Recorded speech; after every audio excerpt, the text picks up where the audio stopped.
Erokamano kuom medo kete e Ramogi TV. Bura e wi thicho Rigathi Gachagua pod ok okwe.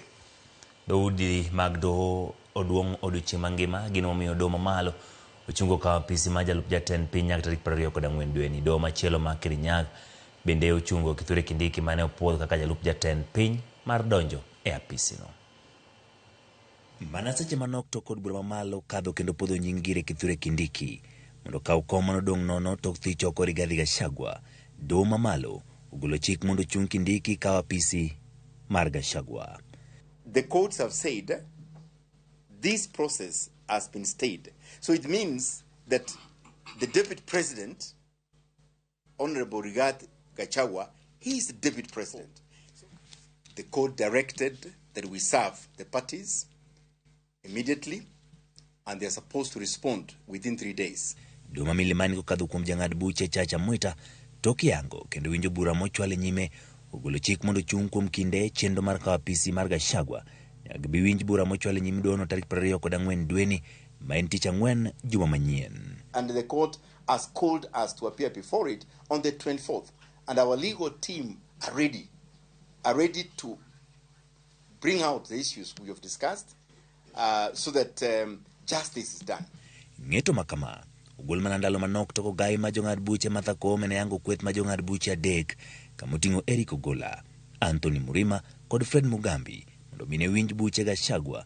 Tok jang'ad buche Lawrence Mugambi ne yango pek mar burano kendo chwalo ne mondo yang jong'ad buche mane dhi winje kendo ng'ade.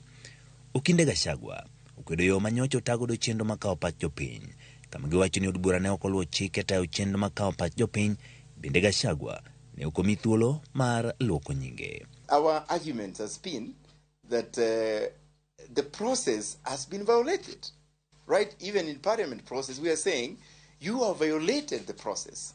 We are not following the process as required by law, right?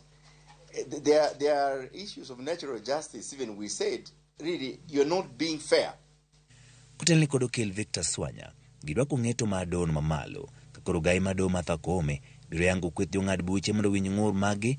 Okindego yango ni chenro no ne oru e seche pod nitiere kinde malach kaluwore kod katiba ma pacho ka. What we are seeing here is matters hurried very, very fast. And I think you want to remember why the Kenyans wanted this included in our constitution is after the swearing in of our late President Mwai Kibaki. In fact, it goes ahead even stating within what time the swearing in must take place.